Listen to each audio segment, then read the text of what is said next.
Kira-kira Pak Pudik, kapan peresmiannya? Ya, ini tentunya yang sangat diharapkan oleh masyarakat ya. Banyak Bang yang sering bertanya ini, bahkan kemarin isunya di Agustus ya sudah mau dibuka. Ya tentunya kami berharap apa yang tadi menjadi pekerjaan yang belum selesai terkait transaksi dan juga tarif, mudah-mudahan bisa kami selesaikan di akhir Oktober ini. Akhir Oktober ini. Mudah-mudahan sehingga mohon doanya mudah-mudahan di November itu sudah bisa diakses oleh masyarakat. Ya.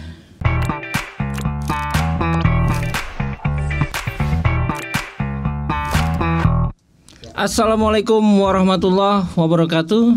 Waalaikumsalam. Selamat siang Pak Pudik. Nanti saya akan perkenalkan lebih jauh karena saat ini menjadi sebuah podcast yang luar biasa, menjadi juga sebuah kabar gembira untuk warga Banten, khususnya di Lebak dan Pandeglang. Karena kita akan bahas Jalan Tol Serang Panimbang bersama Pak Pudik Prayogi, Manajer Biro Teknik dan Operasi dari PT Wika Serang Panimbang. Nah, sebelum kita mulai Pak Pudik, kita saksikan dulu bagaimana tampilan dari Tol Serang Panimbang. Mohon diputarkan. Nah, ini dia, sahabat podcast, warga Banten, kebanggaan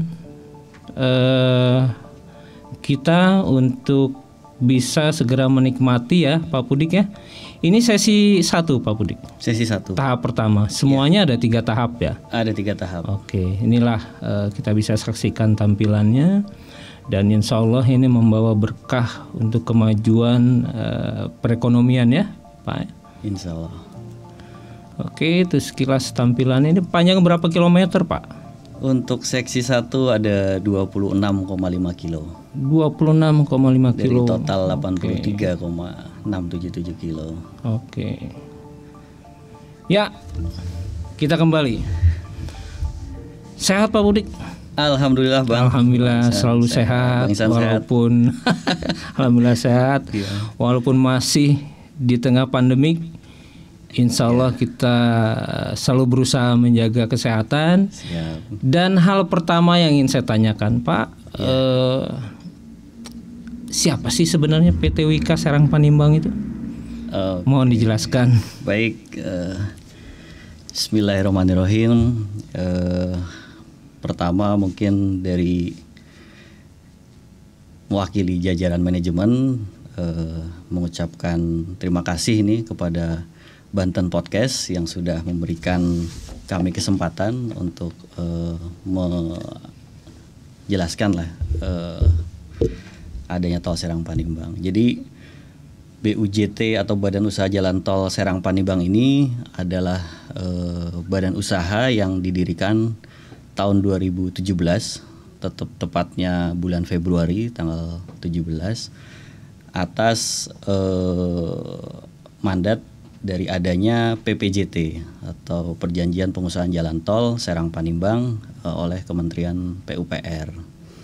Jadi PT Wika Serang Panimbang atau biasa disingkat dengan WSP ini memang secara kepemilikan majoritinya adalah dimiliki oleh Wika Holding atau Wika Wijaya Karya dengan komposisi kepemilikan 84%. Kemudian ada juga dari PT PP juga BUMN itu kepemilikannya 15,6%, dan juga ada Jababeka selaku pengelola di kawasan Tanjung Lesung dengan kepemilikan 0,9%. PT Wika juga BUMN Pak ya? Betul, BUMN gitu. Jadi itu kira-kira gambaran umum. Memang Wika Serang Panimbang ini mempunyai kewajiban untuk pengelolaan jalan tol Serang Panimbang selama masa konsesi sesuai dengan perjanjian. Dan kewajiban dari Wika Serang Panimbang ini selain dari sisi investasi, pembiayaan ya, kemudian dari sisi perencanaan, kemudian pelaksanaan konstruksi melalui mitra-mitra kontraktornya, kemudian juga ada nanti pengoperasian dan pemeliharaan sepanjang 83,67 km. Jadi ada pembagian seksi, jadi seksi 1 dan seksi 2 sepanjang 50,67 km. Itu menjadi kewajiban kami BSP dalam pelaksanaan konstruksinya. Sementara untuk yang seksi 3 itu menjadi domainnya atau dukungan dari pemerintah sepanjang 33 km. Artinya pemerintah pusat yang mempunyai kewajiban melaksanakan pekerjaan konstruksinya. Kira-kira seperti itu, Pak. Oke. Untuk tahap pertama ini, Pak. Ya. Ini menghubungkan wilayah dari mana ke mana? Ya, baik. Jadi untuk seksi 1 ini melewati 3 wilayah. Secara total ada 4 wilayah ya. Jadi 3 wilayah ini kota dan Kabupaten Serang. Kemudian Kabupaten Lebak.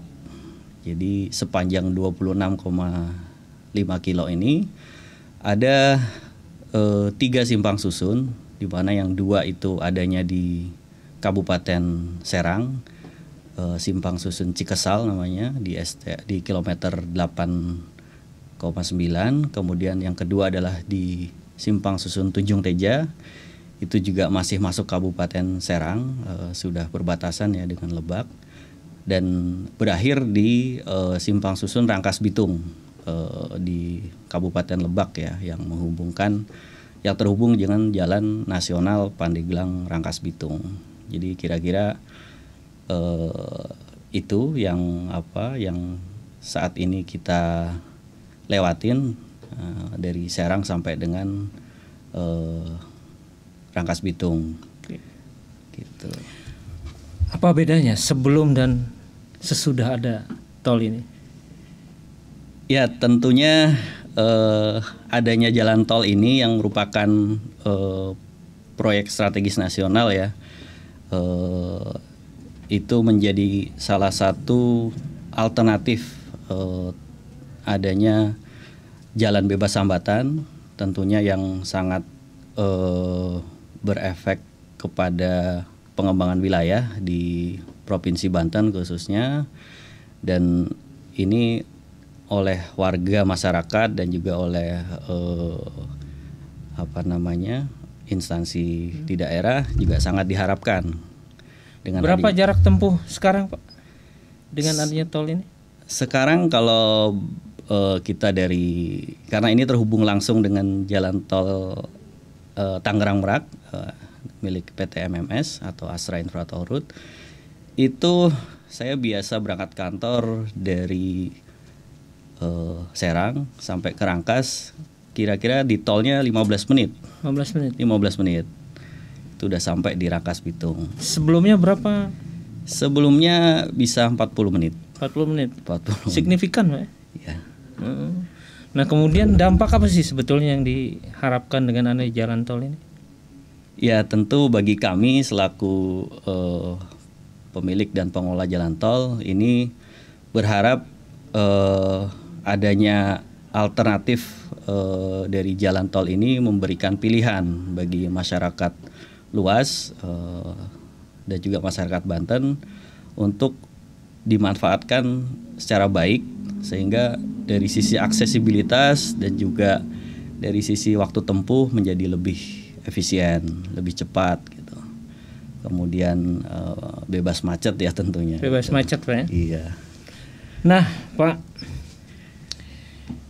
dengan jalan tol Serang Panimbang dengan jarak tempuh yang sekarang lumayan singkat, kira-kira dia akan berdampak pada perekonomian masyarakat nggak? Ya, tentunya sangat berdampak. Kami mulai pelaksanaan ini sejak 2018 ya, awal pelaksanaan konstruksi.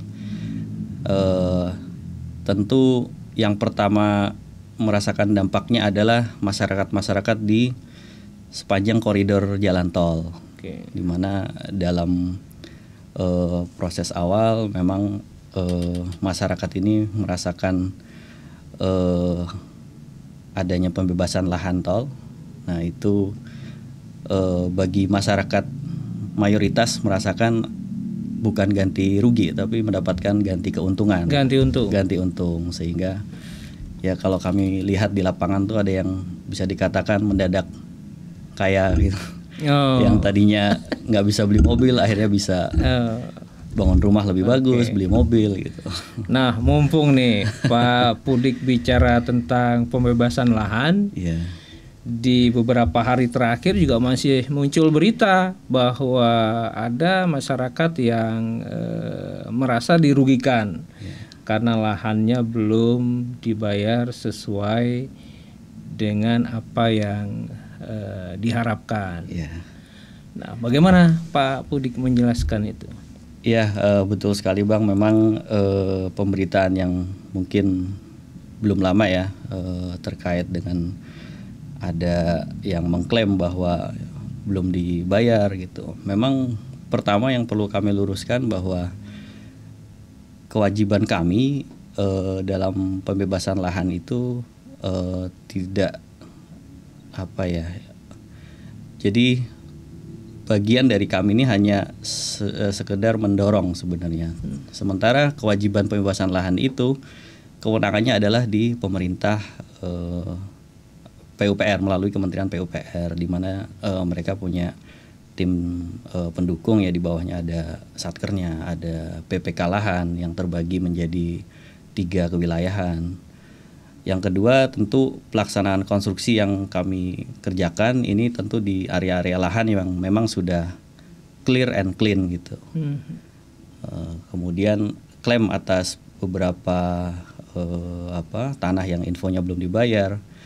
Sebenarnya itu juga tidak sepenuhnya benar, dan memang masyarakat banyak yang mengira bahwa pembebasan lahan ini adalah kewenangan Wika ya, PT Wika Serang Panimbang. Padahal kewenangannya bukan di kami. Jadi kami itu hanya dalam tanda kurung kita hanya memberikan dana talangan melalui mekanisme yang ada ya. Jadi yang melakukan pembebasan itu justru adanya di pejabat PPK. Di pejabat PPK. Jadi kalau Pak Pudik ingin menyarankan masyarakat yang masih memiliki persoalan ini kemana ini? Ya tentunya karena kewenangan pembebasan lahan ini adanya di PPK, jadi mungkin bisa nanti kami fasilitasin untuk mengklarifikasi atas apa yang disampaikan oleh warga tadi. Nah ini kabar gembira sahabat Banten Podcast. Jadi hubungi Banten Podcast. Jangan langsung ke Pak Pudik karena bukan kewenangan PT Wika kan. Betul. Dan Banten Podcast juga hanya membantu. Kembali lagi Pak ke Tol Serang Panimbang. Kapan dibuka ini, diresmikan? Ya ini tentunya kami sampaikan bahwa seksi 1 ini dari Serang sampai Rangkas Bitung secara progres fisiknya sudah 100%. Sudah 100%, dan saat ini kami sedang menyelesaikan proses integrasi dan transaksi dengan perbankan, karena secara sistem tol kita terintegrasi tertutup. Artinya bagi pengguna jalan yang biasa menggunakan jalan tol Tangerang Merak itu nanti akan langsung terhubung ketika akan menuju ke Rangkas Bitung. Tertutup itu artinya nggak ada tarif atau? Jadi tertutup itu ketika pengguna jalan masuk dia akan tapping ya, tapping asal gerbangnya, dan dihitung keluarnya di mana, jarak berapa kilo itu yang kemudian akan bayar ketika di pintu keluar. Jadi rate tarifnya berapa nih? Ya, untuk rate tarif memang saat ini kami masih proses ke kementerian untuk permohonan persetujuan tarif. Jadi salah satu juga yang kami sedang upayakan terkait persetujuan tarif tersebut gitu. Tapi bocoran boleh kali Pak Pudik? Ya berapa? Memang bocorannya saat ini kan karena ini masih usulan ya, misalnya usulan, kami cuma bisa menyampaikan memang kira-kira nanti tarif tolnya itu sedikit di atas tarif tol yang ada di MMS. Namun gambarannya kira-kira kalau dari Walantaka sampai dengan ke Rangkas Bitung itu untuk golongan 1 kita usulkan di 38.000. 38.000. Ya. Tuh. Sementara nanti kalau ke Cikesal dan Tunjung Teja tentunya lebih rendah ya. Lebih rendah, di bawah 38.000. Ya, kita usulkan di 13.000 sampai ke Cikesal dan sampai di Tunjung Teja 25.000. Oke. Nah, kira-kira Pak Pudik, kapan peresmiannya? Ya, ini tentunya yang sangat diharapkan oleh masyarakat ya. Banyak Bang yang sering bertanya ini, bahkan kemarin isunya di Agustus ya sudah mau dibuka. Ya, tentunya kami berharap apa yang tadi menjadi pekerjaan yang belum selesai terkait transaksi dan juga tarif, mudah-mudahan bisa kami selesaikan di akhir Oktober ini. Akhir Oktober ini. Mudah-mudahan sehingga mohon doanya mudah-mudahan di November itu sudah bisa diakses. Bisa diakses oleh masyarakat. Ya. Dan biasanya di awal itu kita akan buka gratis. Gratis. Selama berapa bulan Pak Pudik gratis? Sebenarnya penentuan berapa lamanya itu adanya di Kementerian PUPR, biasanya melalui BPJT. Tapi umumnya jalan tol yang ada minimal itu setidaknya 2 minggu. Oh, 2 minggu. Kirain bulan. Sampai 12 bulan Pak Pudik. Ternyata enggak. Jangan lah Pak Iksan. Oke Pak. Oke. Nah kemudian kalau dari berbagai pemberitaan ini kan menghubungkan beberapa destinasi wisata, bahkan juga menghubungkan wilayah eksklusif. Yang ada di Banten, gitu. Kira-kira Pak Pudik melihat sinergisitasnya seperti apa antara harapan yang ada dengan realisasi dari sarana transportasi ini? Iya, mungkin kita flashback ya, awal dari adanya tol Serang Panimbang ini sebenarnya kan ujungnya karena ada PP nomor 26 tahun 2012 terkait dengan kawasan ekonomi khusus Tanjung Lesung ya sebagai salah satu destinasi wisata unggulan, sehingga harapannya di wilayah selatan tentunya ya di Tanjung Lesung itu menjadi daya tarik wisata, baik wisata mancanegara maupun wisata domestik. Tapi di sisi lain memang ya kondisi saat ini salah satu faktor yang juga berdampak adalah waktu itu ada bencana tsunami ya, mungkin masih ingat di akhir 2018 itu kebetulan juga kejadiannya di Tanjung Lesung, hingga saat ini kami pun tidak bosan-bosan sejak 2018 tuh melakukan sosialisasi sebenarnya, dan juga kita roadshow ke pemerintah daerah baik di Kabupaten Serang dengan Provinsi Banten dengan Bapeda maupun dengan Kabupaten Lebak ya, untuk setidaknya di koridor-koridor entran exit tol atau di simpang susun ini dari pemerintah daerah melakukan tinjauan terhadap kawasan setempat gitu, karena tentunya entran exit ini akan menjadi magnet bagi investor, di mana investor ini tentunya akan melihat regulasi ya, ketika di situ peruntukannya misalnya bisa digunakan sebagai industri atau sebagai kawasan pemukiman, tentu akan menjadi magnet bagi investor untuk bisa masuk dan berinvestasi gitu di situ. Nah, ini yang kami sampaikan, dan juga alhamdulillahnya dari pemerintah daerah itu juga sangat responsif, sangat mendukung adanya Serang Panimbang ini. Setidaknya yang tahap awal kami harapkan di 3 simpang susun ini di Cikesal, Tanjung Teja dan Rangkas Bitung tentu menjadi kawasan yang akan tumbuh lebih dulu ini. Lebih dulu karena memang dalam waktu dekat akan kita buka gitu. Menjadi satu harapan bagi penyeimbangan Betul. pembangunan antara utara juga dan selatan. Betul. Nah, Pak Pudik, dari sisi keamanan apa yang bisa diceritakan untuk jalan tol ini? Jalan tol ini kan tentunya punya rujukan SPM ya, standar pelayanan mutu. Memang ada 8 aspek, salah satunya adalah keamanan.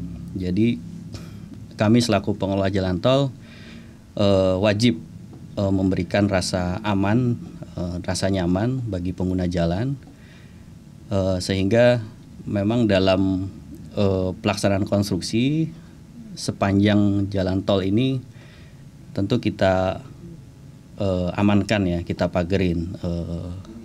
Selain untuk keamanan dari pengguna jalan, tentunya juga keamanan dari masyarakat sekitar. Nah, saat ini memang dalam pelaksanaannya kami juga memang sudah sejak awal bekerja sama dengan kepolisian setempat dalam pengamanan di lapangan, dan juga ada beberapa petugas satpam lah atau keamanan yang kita juga tugaskan gitu. Selain itu nanti di sisi operasi juga yang sedang kami siapkan ini memang ada tim patroli, baik patroli dari petugas layanan tol maupun patroli dari PJR, Polisi Jalan Raya. Ini kami kerjasama dengan Polda Banten. Oke, untuk para penggunanya juga sudah terintegrasi dengan asuransi? Ya, tentunya kalau asuransi secara otomatis biasanya dari jasa Raharja ya akan mengcover gitu. Nah, Pak Pudik, 10 menit lagi akan berakhir kita. Jadi pesan apa yang bisa disampaikan Pak Pudik? Perubahan seperti apa yang kira-kira seharusnya masyarakat bisa lebih mengetahui lagi? Ya, jadi adanya tol Serang Panimbang ini tentunya menjadi pilihan bagi masyarakat luas, tidak hanya masyarakat Banten tapi masyarakat Jabodetabek khususnya, yang bisa kami fasilitasin aksesibilitasnya melalui jalan tol ini untuk bisa berkunjung ke daerah Banten Selatan ya, baik di Rangkas Bitung, bahkan nanti di Cileles, Bojong sampai dengan ke ujung Panimbang, sehingga sangat terbuka kesempatan bagi masyarakat Banten khususnya untuk bisa memberdayakan usaha-usaha yang ada atau meningkatkan UMKM dan produk-produk lokal. Karena setahu kami, contoh di Tanjung Teja itu kan ada usaha UMKM pembuatan tas, kemudian sepatu gitu ya. Dan itu menurut kami potensial untuk bisa dijual. Nah, dengan adanya jalan tol ini yang tadinya mungkin memikirkan jarak dan waktu yang cukup lama, misalnya kalau menuju ke kawasan-kawasan, contoh ke Kota Pandeglang saja, biasanya kalau Sabtu Minggu kan Baros dan Cadasari itu luar biasa. Nah, ini ada alternatif, Pak. Jadi warga Jakarta atau yang dari luar kota akan ke Pandeglang bisa saja melewati tol Serang Panimbang, nanti keluar di Rangkas Bitung, kemudian nanti bisa menuju ke Warung Gunung, melalui Warung Gunung akhirnya ke Pandeglang. Selain itu juga kemarin mungkin di acara 17 Agustus Pak Presiden pakai baju Baduy ya. Nah, ini kan juga warga banyak yang kemudian kepo gitu, apa sih Baduy ini, wisata apa sih? Nah, ini juga menjadi pilihan adanya tol Serang Panimbang. Jadi jarak tempuh ke Baduy itu menjadi lebih cepat. Oke. Ngomong-ngomong Pak Pudik udah belum ke destinasi wisata Baduy? Alhamdulillah udah 2 kali. Oh, 2 kali. Alhamdulillah. Produser Banten Podcast mah belum pernah ini ke Baduy. Ya setidaknya kita perlu tahu wisata yang masih asri ya gitu. Nah, sambil bekerja di PT Wika Serang Panimbang, ada nggak sepengetahuan Pak Pudik destinasi wisata yang sebetulnya ada tapi belum muncul? Ya kalau dari sisi wisata memang di Lebak ya yang sekarang sedang digiatkan itu kan dulu sempat viral Citorek ya. Citorek. Saya juga pernah ke sana. Ya itu juga saya pikir sangat potensial bisa dieksplor lebih besar. Kemudian juga sekarang juga banyak wisata-wisata yang sifatnya spot-spot yang instagramable, nah, gitu. Itu juga ya kalau kalau selfie di tengah jalan tol pasti nggak boleh kan? Bahaya nanti. Bahaya. Kalau sekarang belum dibuka masih boleh nih. Oke Pak, menjelang detik-detik terakhir karena kita cuma 30 menit. Yeah. Bocoran Pak, siapa yang kira-kira nanti meresmikan ini?